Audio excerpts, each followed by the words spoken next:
Hello and welcome to the Watch Kaki channel, where we bring you all the good and honest watch reviews.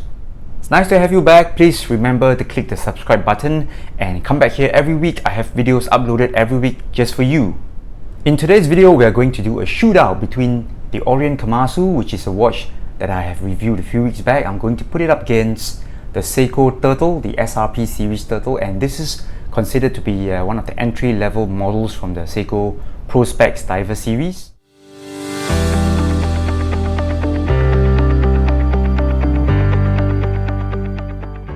And in the next few minutes, we're going to see how the Orient Kamasu stacks up against the Seiko Turtle, which is well known, well established in the world of diver watch collection. So we're going to see how the Orient compares to a more established model or brand like the Seiko Turtle. Now, I know that there are many watch collectors who think that a fair comparison would be between the Kamasu and the Seiko SKX, the legendary SKX. But in my case, I feel that the comparison is not justified because the SKX is a really old model. It's more than 25 years old, and I think it's pointless to compare something that is so new. The Kamasu came out in like 2018, and you shouldn't compare something that is so recent against something that is so ancient. So in this video, I've decided to put a more recent model such as the SRP Turtle, and this one came out in about 2016 or 2017. So I think it is fair to compare the entry-level Seiko against the Kamasu because they are close in price as well as specs. So both watches, they are very similar in terms of specs and pricing. They both have in-house automatic movements, nothing luxurious, nothing fantastic, but they're just workhorse movements. And in terms of price points, they're also very similar. We're talking about street price here today. The Kamasu goes for about 290 Singapore dollars all year round, and this one here, the SRP 773 series Turtle, it goes for about just over 300 Singapore dollars street price all year round. So here's a disclaimer: in today's shootout, we are not going to talk about things like dial colors or limited edition or not, because if you look at these two watches right now, you always feel that the burgundy dial Kamasu is more interesting than the plain Jane blue 773 Turtle.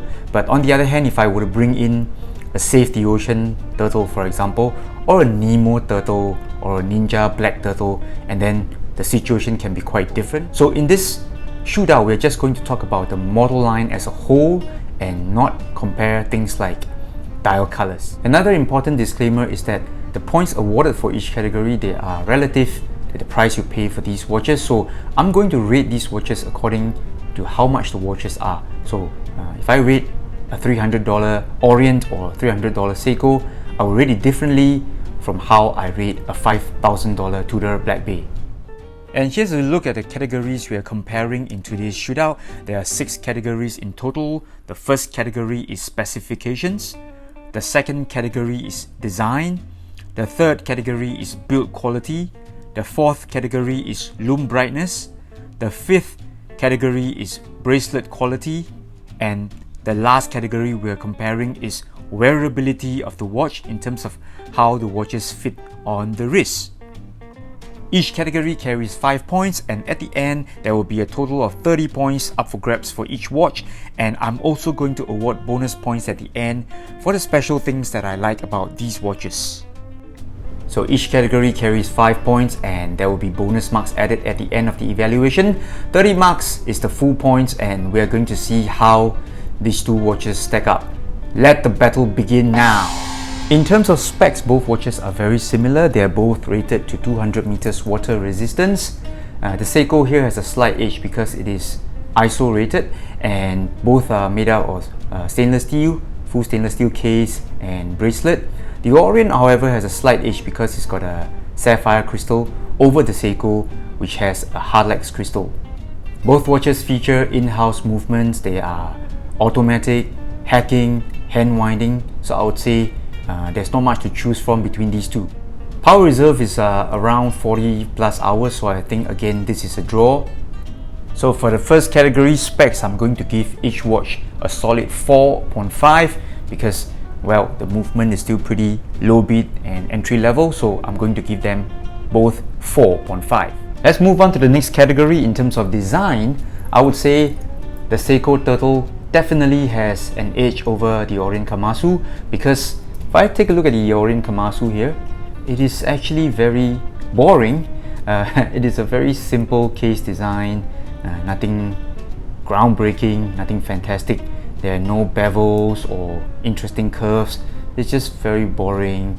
Of course, over here the burgundy dial is really lovely, but it is out of the shootout for today. On the other hand, if you take a look at the Seiko Turtle, wow, this thing is full of history, and the design cues here are just fantastic. It's got lovely curves, bevels on the case side, and of course these diver hands, they are very iconic. So I would say in terms of design, I'm going to rate the Seiko Turtle much higher. So over here I'm going to give a 4 for the Seiko Turtle and a 3 for the Orient Kamasu.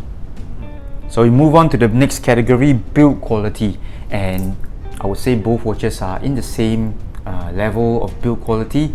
They are decently built. They have nice brush and polish finishes, both watches, on point for the money, but I must say there's nothing fantastic, but then what can you expect for a diver watch that costs $300? So you get things like an average bezel action, and you do see or hear some rattling at the bracelets. So you know, there's nothing surprising for watches in this category, in this price point.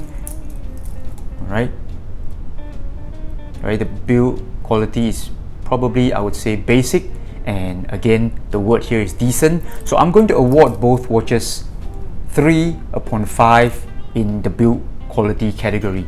So let's move on to the lume comparison. I've just charged up both watches with my UV torch. Let's switch off the light and see how it goes. So yes, many of you would agree with me that Seiko is the undisputed champion of lume in terms of dive watches. There is a very distinct difference between these two watches in terms of lume. The Seiko Turtle just blasted the Orient Kamasu right out the window. Difference is really big here. This one here, the Seiko Turtle, it just shines, it glows like a torch. Over here, this one is not too shabby, but again, I would say it's probably 1 or 2 notches below the Seiko. So I'm going to award the Seiko Turtle here a full 5 over 5, and for the Orient Kamasu I'm going to award 3 over 5. And now we move on to the next category, which is bracelet, and I'm sure many people would agree that the Seiko Turtle has an advantage over the Orient Kamasu, because this one here has got a solid end link and it's got a diverse extension, whereas the Orient Kamasu, folded end links, no diverse extension. So you know, before this video was even made, people must be thinking, the Orient Kamasu has a lower quality bracelet, but really I need to show you this today.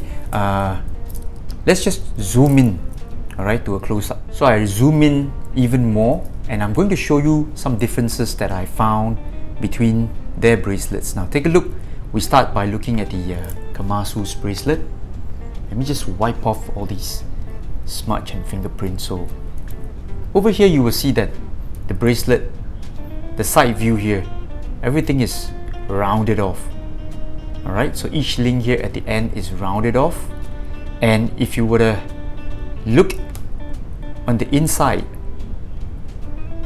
of each link, it is nicely polished. Alright, so let's compare it against the Seiko's bracelet. Alright, so take a look here. Alright, sorry, again I have to wipe off all these fingerprints. So take a look here. Okay, so it's supposed to be nicely polished and rounded, but here you can see that the links here, they are not rounded. See this part here at my fingernail, near my fingernail. So if I were to show you the inside, you will see that the finishing here is really rough. So let's take a look at the other side. You see how rough the insides of the bracelet links are. Okay, and also let's compare how well the bracelet articulates. So if I were to place my Kamasu flat on the table. Alright, the bracelet actually articulates better than the Seiko's bracelet. This one here doesn't sit flat on the table, it sort of sits suspended if I were to place it on the table. So here, if I were to do a comparison, alright, you can see how much better the Orient bracelet articulates. Alright, so don't always be misled by the fact that it's got non-solid end links and no diverse extension. I would say in terms of finishing, this being a thinner bracelet, I would say this is actually better in terms of finishing than the Seiko Pro Specs Turtle, but of course it doesn't have solid end links or diverse extension. Right, still both bracelets are pretty good value for the money you pay for, and I'm going to award both bracelets 4/5. So now we're going to go on to wearability as we zoom out and do a comparison on how these watches sit on my wrist. So for reference, my wrist size is about 17 centimeters, 6.8 inch. So you know, your observations from wearing these two watches may be different from mine. So now I have the Kamasu strapped to my wrist. Very comfortable watch. It doesn't really have that low profile, but it is still a very small watch, so it's very comfortable. About 13.2 millimeters thick, and the bracelet is really comfortable. Gets sized very well. I think I took out about 4 links and I managed to get a really good fit. Short lug to lug length, of course, fits really well. No lug gaps and doesn't sit too tall. Very comfortable. You can wear it all day long and you don't feel much of the weight. Very good fit. Seiko Turtle, on the other hand, a chunky monkey, right? Bulky watch, but it manages to do very well in hiding its bulk because of the relatively short lug to lug. It's got a diameter of about 44 millimeters, but due to all these curves and a really good reasonable lug to lug of only about 48, so it makes it really comfortable. Again, I can wear this all day long. Bracelet, again, sized up very well. I think I removed 5 links, 3 from 6 o'clock and 2 links from the 12 o'clock side, and again the fit is just great. Do not be afraid of the bigger case diameter because the crown is at 4 o'clock area, so it doesn't really cause much of a problem. So I think again another winner from Seiko. Take a look here, again side profile, the case just sort of disappears on your wrist. Really nice without any lug gaps at all. So in terms of wearability, both watches a solid 5/5. Just great fit from these two watches. So as it stands, the Orient has a 22 out of 30 full points.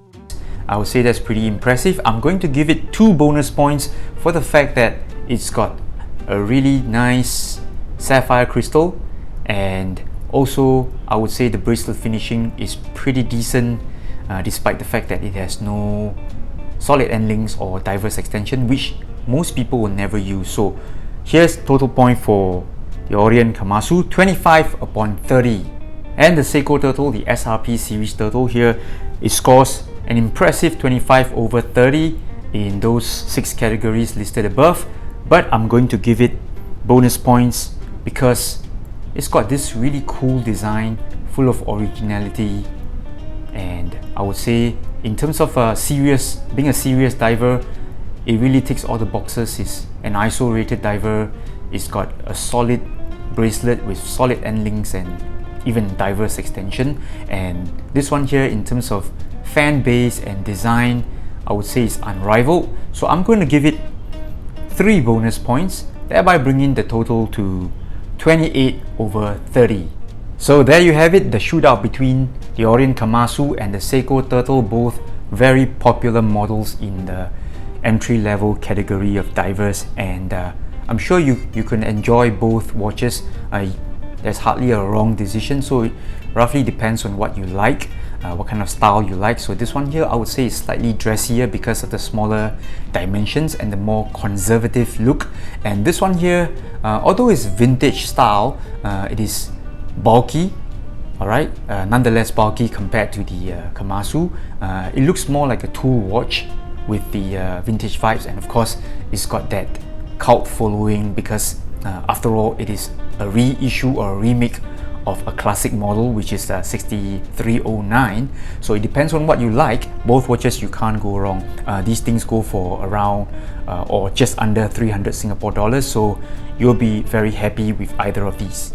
So the final points tally by no means a hard and fast rule of which watch you should buy. This one here scores an impressive 28/30 and the Kamasu has a 25/30, but it doesn't mean that this is always the better watch. It really depends on what you like and what you need.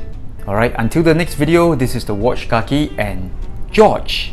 Alright, we're gonna say goodbye. See you next week. Bye bye.